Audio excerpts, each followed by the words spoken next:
পণ্য দিচ্ছে। ইয়াকুব আলাইহিস সালাতু ওয়াস সালাম এই দুর্ভিক্ষের সময় তার সন্তানদেরকে বললেন, মিশরের রাষ্ট্রপ্রধান খুব ন্যায়পরায়ণ, দয়ালু,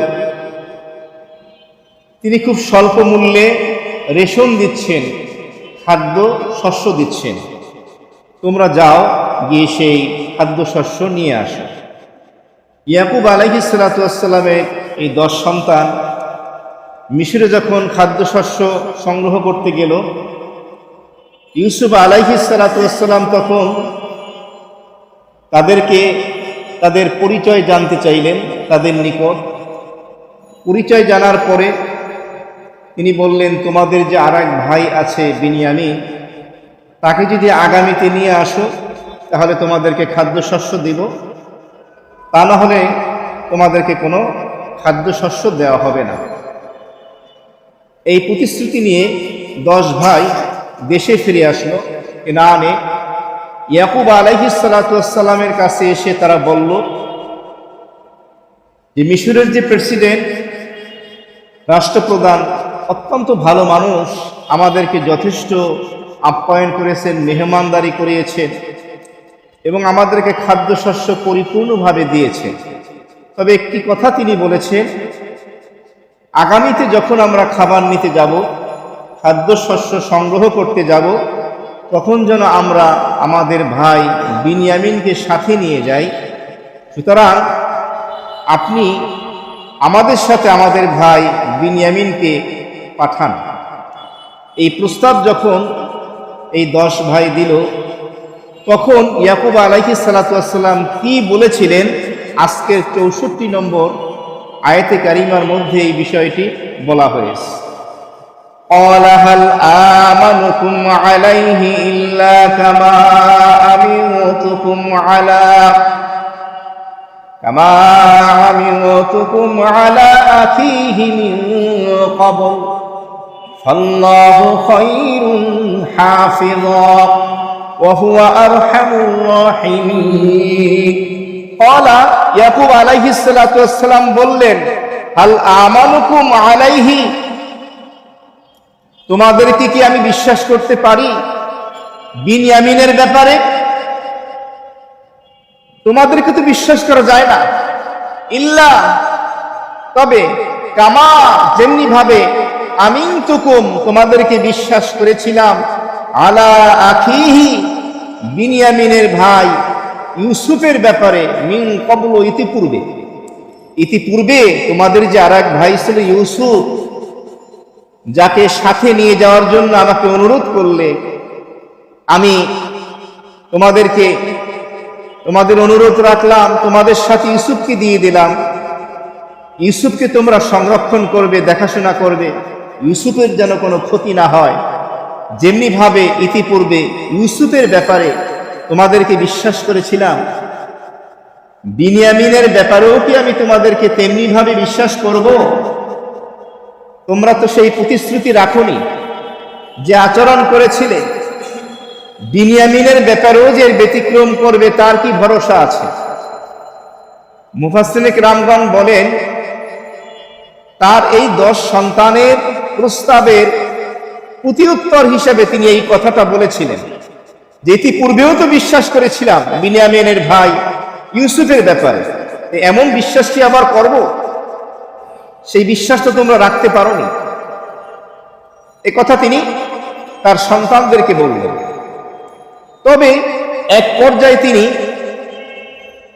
বিনিয়ামিনকে তার এই 10 সন্তানের সাথে যাওয়ার অনুমতি দিলেন। এখানে একটা প্রশ্ন আসে, তিনি এই অনুমতি কিভাবে দিতে পারেন? কারণ তিনি ইতিপূর্বে দেখেছেন ইউসুফের ব্যাপারে তারা ওয়াদা ভঙ্গ করেছে, বিশ্বাস ঠিক রাখেনি, আস্থা ঠিক ছিল না। এরপরও তিনি কিভাবে দিলেন? ইমামে রাজি রহমাতুল্লাহ আলাই তাফসীরের ভিতরে লেখেন যে ইয়াকুব আলাইহিস সালাতু ওয়াস সালাম তার এই 10 সন্তানের প্রস্তাবে রাজি হওয়ার 1 নম্বর কারণ হলো, এই 10 ভাই বয়স অনেক হয়ে গিয়েছিল, তারাও বার্ধক্যে পৌঁছে গিয়েছিল এবং তারা আত্মসংশোধন করে নিয়েছিল, নিজেদেরকে সংশোধন করে নিয়েছিল এবং তারা তওবাও করেছিল, অনুশোচনাও করেছিল, যার কারণে তিনি রাজি হলেন বিনিয়ামিনের ব্যাপারে। দ্বিতীয় নম্বরের কারণ হলো তিনি দেখতে পান ইউসুফ আলাইহিস সালামের ব্যাপারে এই 10 ভাইয়ের যেমন হিংসা ছিল, বিনিয়ামিনের সাথে এমন হিংসা নাই, তাহলে বিনিয়ামিনকে দেওয়া যায়। তৃতীয় নম্বরের কারণ হলো দেশে যেহেতু দুর্ভিক্ষ দেখা দিয়েছে, এই মুহূর্তে বিনিয়ামিনকে না দিলে, খাবার যদি না দেয়, খাদ্যশস্য সংগ্রহ না হলে আমরা কি খাবো?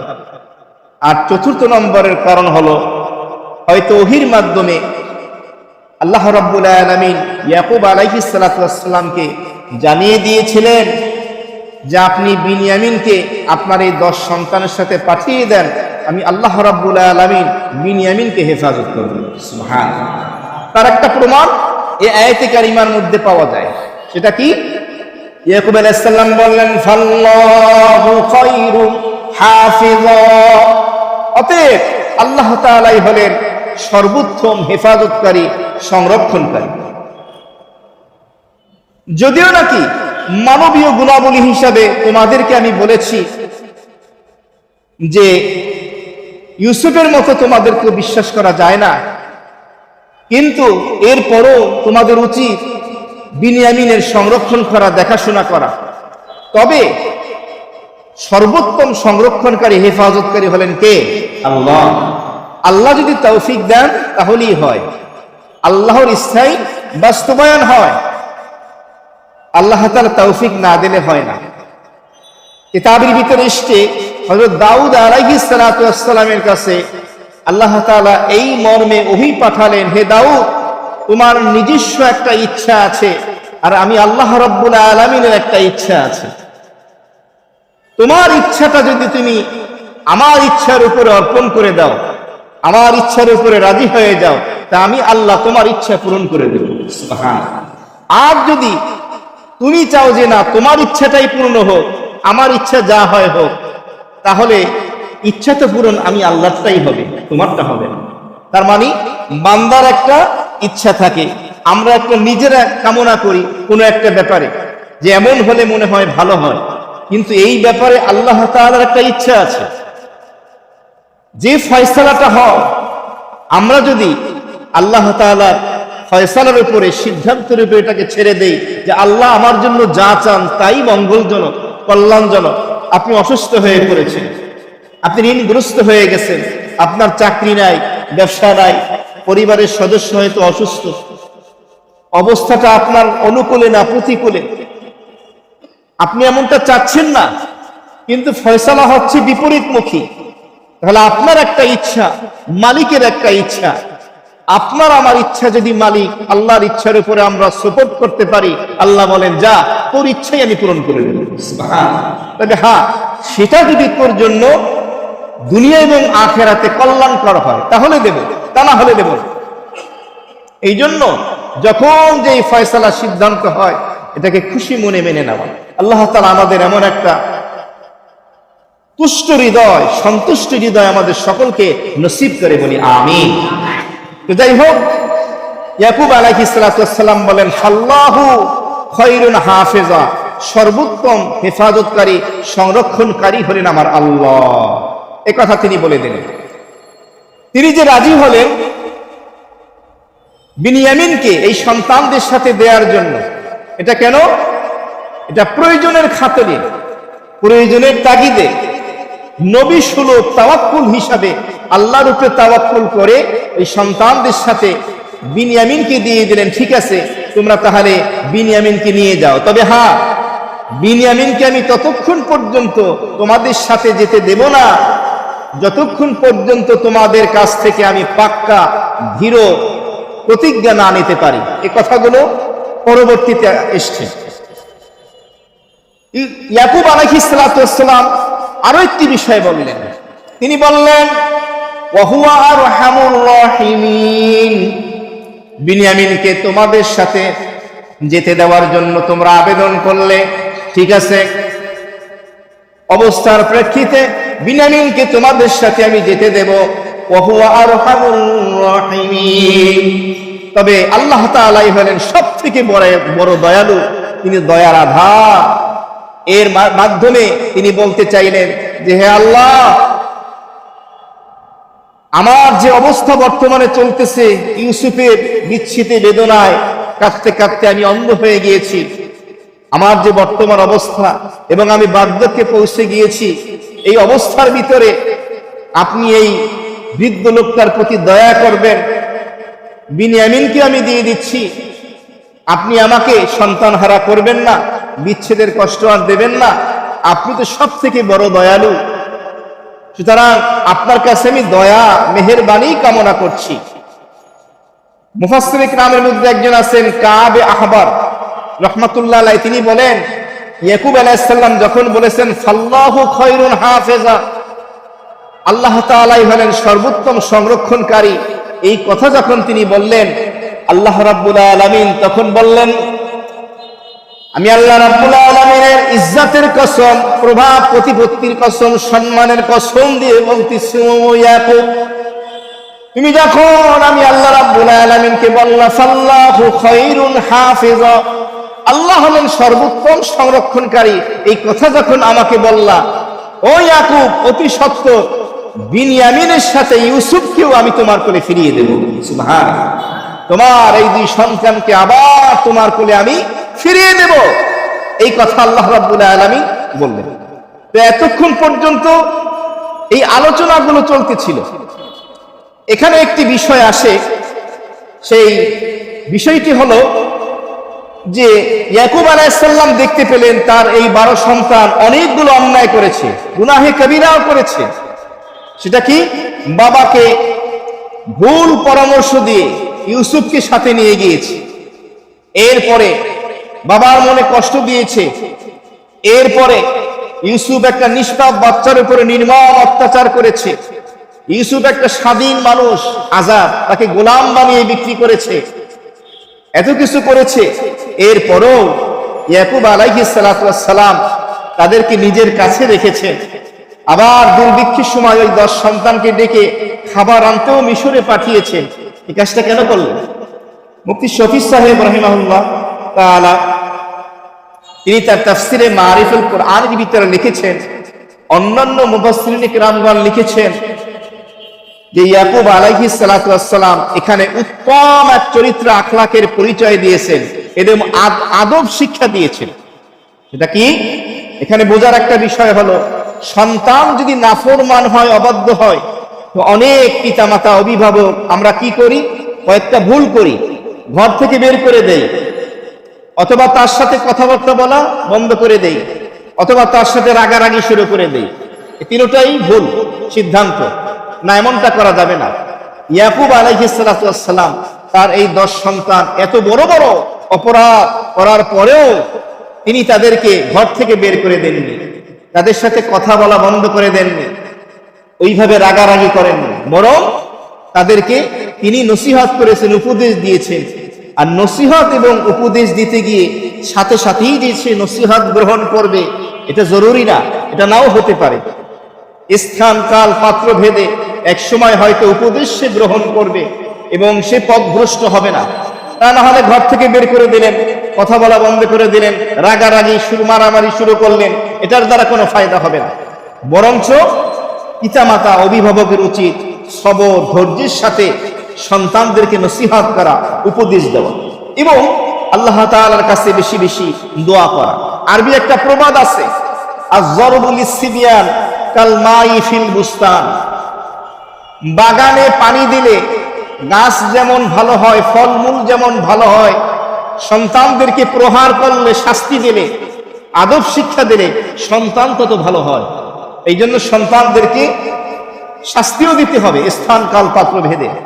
নবী করিম সাল্লাল্লাহু আলাইহি ওয়াসাল্লামের হাদিস, মুরু সিবিয়ানাকুম, আল্লাহ নবী বলেন তোমাদের সন্তানের বয়স যখন ইযা সাবআ সিনিন, 7 বছর হয়, কয় বছর?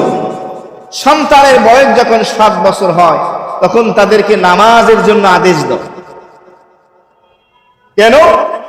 যদিও সে এখনো বালেগ হয় নাই, এখন থেকেই নামাজ পড়ালে সে অভ্যস্ত হয়ে যাবে, বালেগ হওয়ার পরে সে অটোমেটিক নামাজ পড়বে। নবীজি বলেন, সন্তানের বয়স যখন 10 বছর হয় তখন যদি সে সালাত আদায় না করে, অদরিবুহুম, তাদেরকে শাস্তি দাও, প্রহার করো, মারো। আমরা স্কুলে না গেলে, কোচিংয়ে না গেলে, ক্লাস ঠিক মতো না করলে, লেখাপড়া ভালো না হলে, পরীক্ষার রেজাল্ট ফলাফল আশানুরূপ না হলে সন্তানদের অনেককে খাবার বন্ধ করে দেয়, শাস্তি দেয়।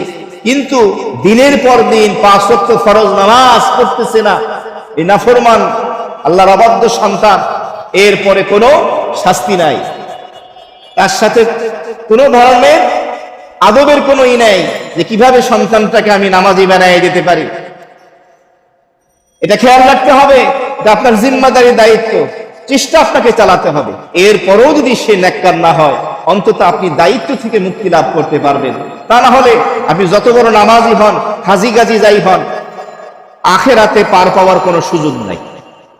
এখান থেকে ইয়াকুব আলাইহিস সালাম যে কাজটি করলেন, আমলটি করলেন, সেই আমলটি হলো তিনি সন্তানদেরকে আদব শিক্ষা দিলেন।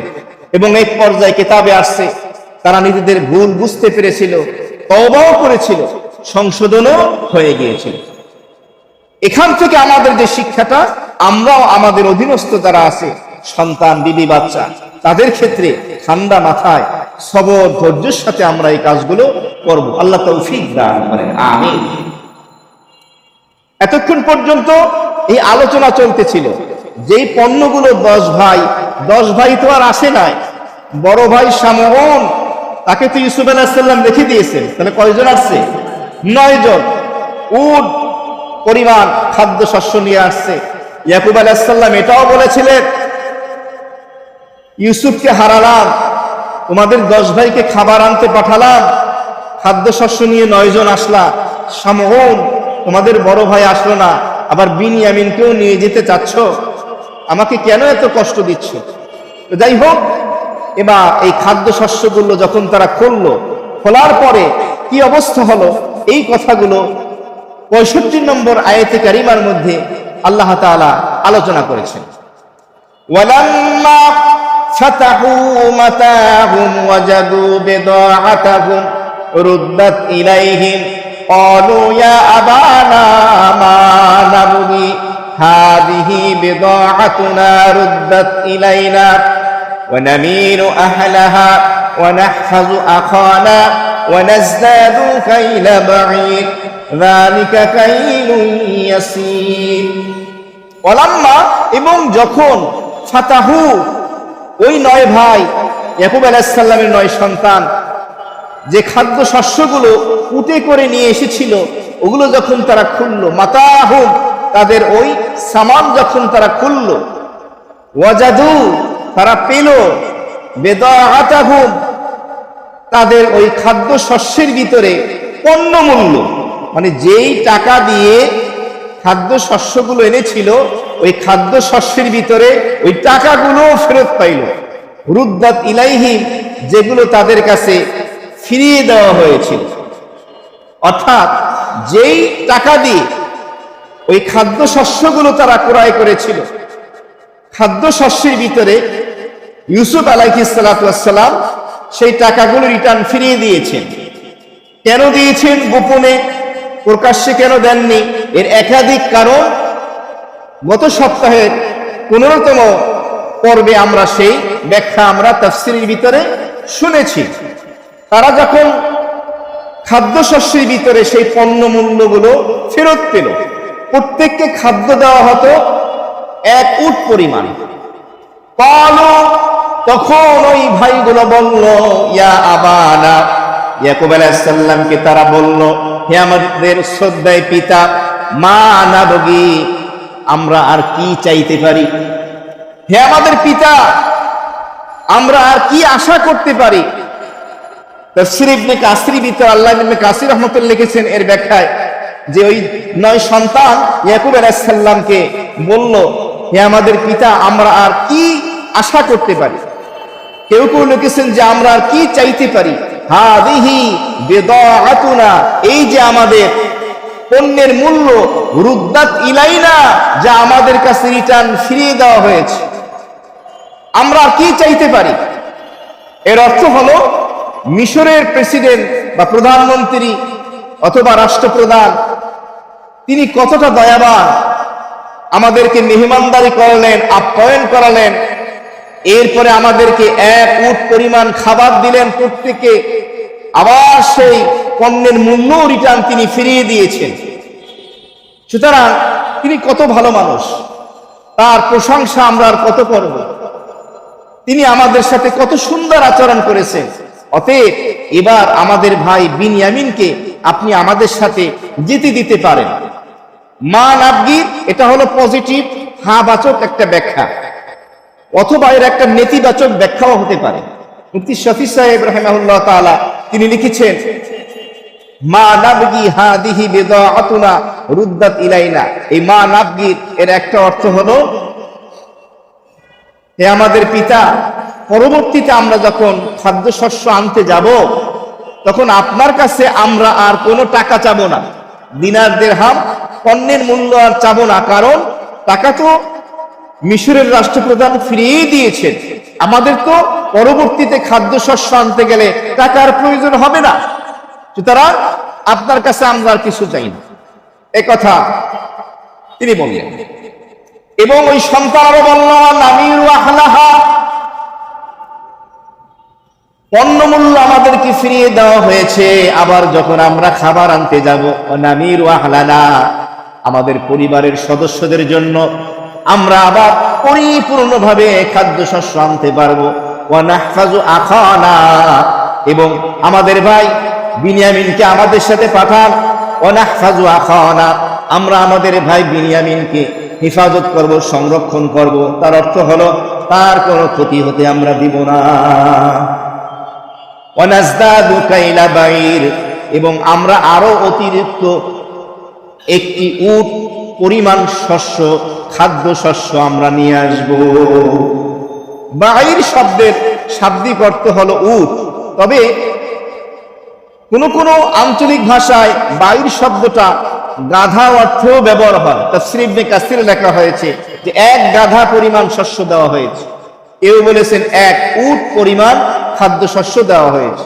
তাহলে ওই 9 সন্তান বলল ইয়াকুব আলাইহিস সালামকে, যে হে আমাদের সম্মানিত পিতা, ওয়ানাজদাদু কাইলা বাইর, বিনয়ামিনকে আমাদের সাথে যেতে দিন, যেহেতু মিশরের রাষ্ট্রপ্রধান পণ্যের মূল্য ফিরিয়ে দিয়েছেন, আমরা আরো একটা অতিরিক্ত এভাবে উট খাদ্যের শস্য পরিমাণ আমরা নিয়ে আসব।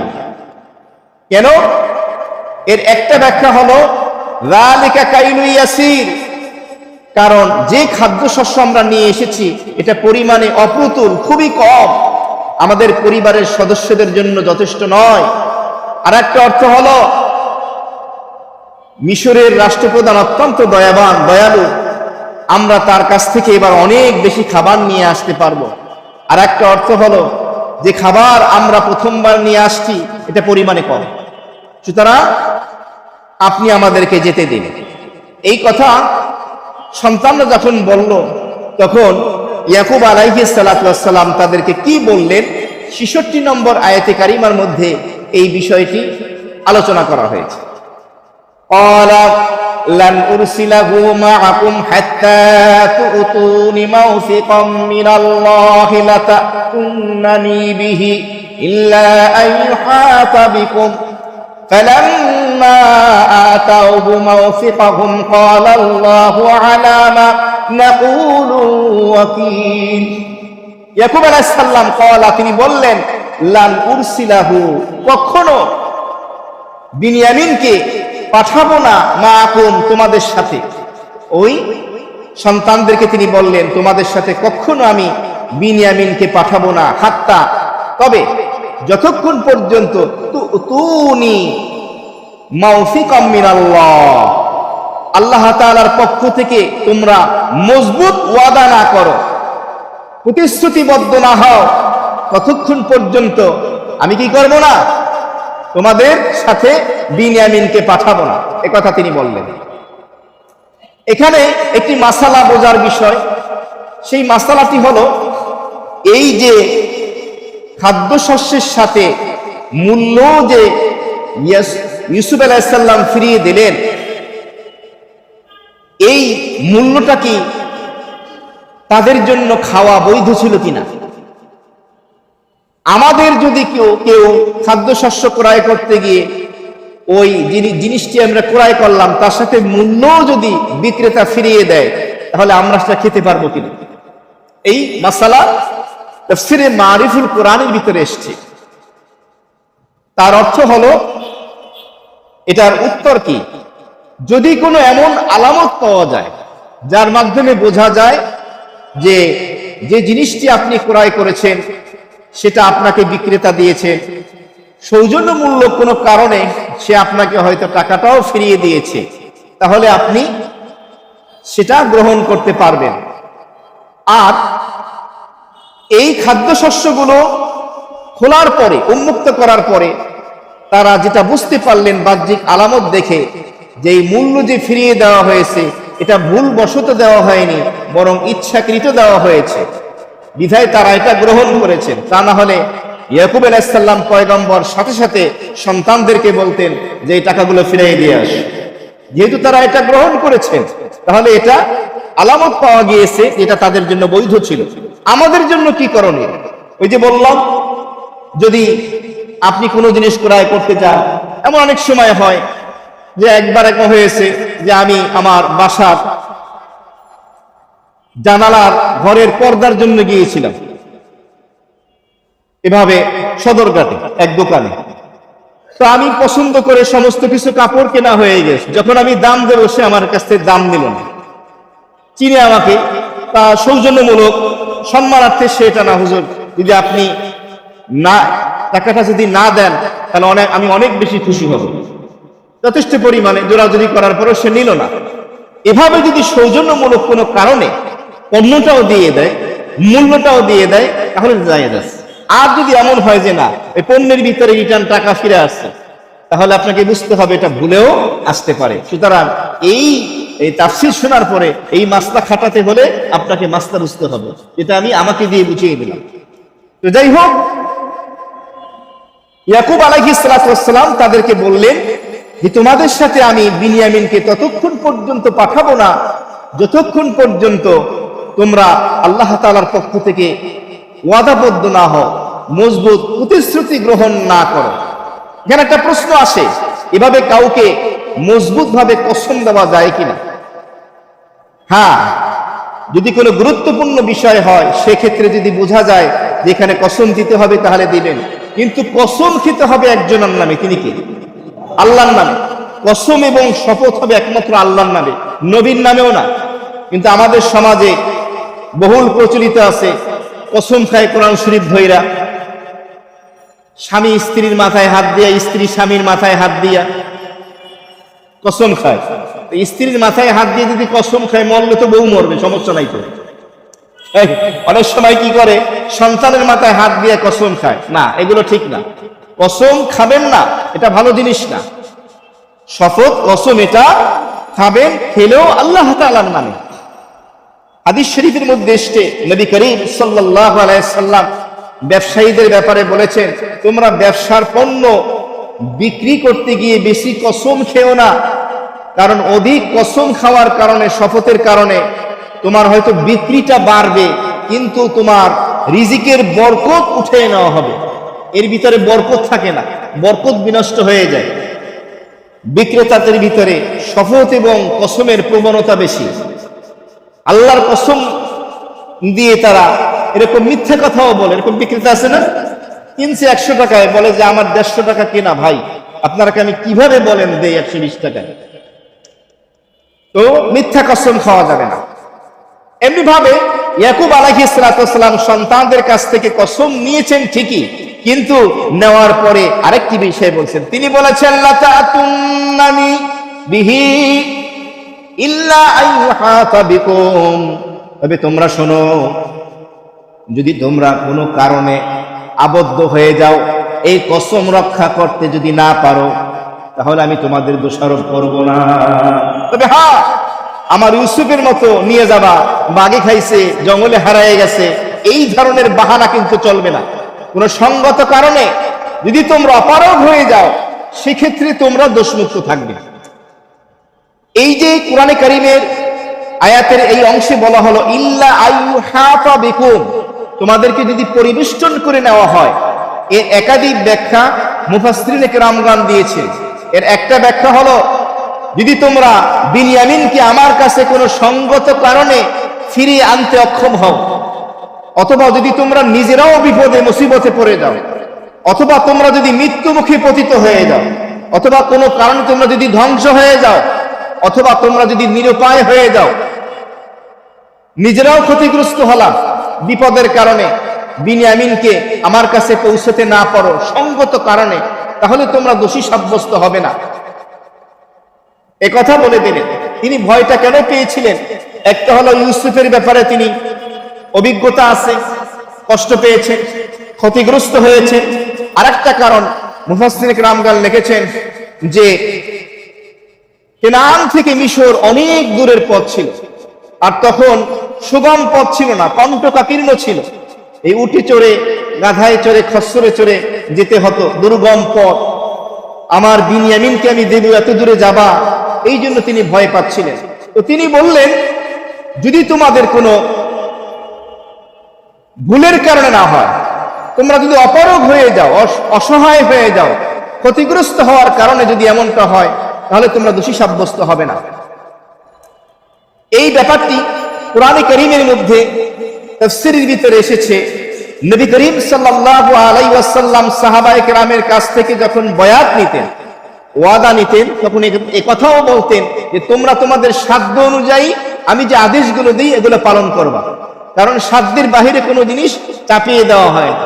কোরআন বলে, লা ইউকাল্লিফুল্লাহু নাফসান ইল্লা উসআহা, আল্লাহ রাব্বুল আলামিন কোন ব্যক্তির উপরে তার সাধ্যের বাইরে কোনো জিনিস চাপিয়ে দেন না। মানুষের যতটুকু করণীয় ততটুকু সে পালন করবে। এই কারণে শরীয়তের মাসালা হলো, কোন ব্যক্তি দাঁড়িয়ে নামাজ পড়তে না পারলে, হাদিস শরীফে এসেছে নবীজি বলেন বসে নামাজ পড়ো, বসে পড়তে না পারলে শুয়ে নামাজ পড়ো। তোমার যেই কন্ডিশন, এই অনুযায়ী তুমি আমল করো। তুমি উযু করতে পারছো না, তায়াম্মুম করো, নামাজ কবুল করে নেবেন কে? আল্লাহ। সুতরাং সাধ্যের বাইরে কোনো জিনিস চাপিয়ে দেওয়া হয় না। এমনিভাবে এখান থেকে আরো একটা মাসালা বের হয়, তাফসীরে আছে, সেটা হলো আদালতে, বিচারালয়ে কোনো ব্যক্তিকে জামিন হিসাবে রাখার জন্য এভাবে ওয়াদা নেওয়া যেতে পারে। তো তিনি একথা বললেন, ফালাম্মা আতাউহু মাওসিকাহুম, অতঃপর যখন ওই সন্তান ইয়াকুব আলাইহিস সালামের কাছে মাওসিকাহুম ওয়াদাবদ্ধ হলো। মুফাসসিরিনে কেরামগণ লেখেন, প্রত্যেকটা সন্তান ইয়াকুব আলাইহিস সালামের কাছে গিয়ে ওয়াদাবদ্ধ হলো, দৃঢ় প্রত্যয় ব্যক্ত করলো, মজবুত ভাবে প্রতিশ্রুতি গ্রহণ করলো। তারা বলল, হে আমাদের পিতা, আমরা মজবুত ভাবে প্রতিশ্রুতি গ্রহণ করলাম। তাফসীরের মধ্যে আছে, ওই 9 সন্তানের ভিতরে এক সন্তানের নাম ছিল রুবেল। সেই ইয়াকুব আলাইহিস সালামকে বলল, সম্মানিত পিতা, আপনি শোনেন, বিনয়ামিনকে এবারে জন্য আমাদের সাথে দেন। যদি বিনয়ামিনের ব্যাপারে ওয়াদা আমরা রক্ষা করতে না পারি, তার কোনো ক্ষতি হয়, তাহলে আমার যে 2টা সন্তান আছে, আপনার নাতি, আপনি ওই 2 নাতি প্রতিশোধ নিয়েন। নেবে না, তারপরও তিনি এই কথাটা বললেন যে আপনি নিশ্চিন্ত থাকেন, আমার যে 2টা সন্তান, এই 2 সন্তানের মাধ্যমে আমি বিনয়ামিনকে চাচ্ছি আমাদের সাথে যেতে দেন। ফালাম্মা আতাউহুমা মাওসিকাহু, অথবা যখন ওই সন্তান ইয়াকুব আলাইহিস সালামের সাথে মজবুত প্রতিশ্রুতি গ্রহণ করলো, ক্বালা, তখন ইয়াকুব আলাইহিস সালাম বললেন, আল্লাহু আলা মা নাকুলু ওয়াকিল।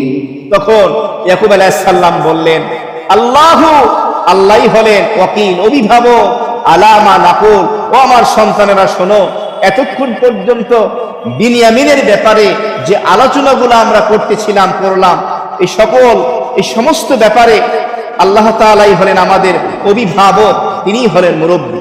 তাহলে মানুষ হিসাবে আমাদেরকে যে কোনো কঠিন সিদ্ধান্তের ব্যাপারে, যে কোনো গুরুত্বপূর্ণ ব্যাপারে সিদ্ধান্ত নিতে হবে, আলোচনাও করতে হবে, দায়িত্বও নিতে হবে। কিন্তু এত কিছুর পরেও আমরা তাওয়াক্কুল করবো একজনের উপরে, তিনি কি? আল্লাহ। ওয়া তাওয়াক্কাল আলাল্লাহ, আল্লাহ তাআলার উপরে।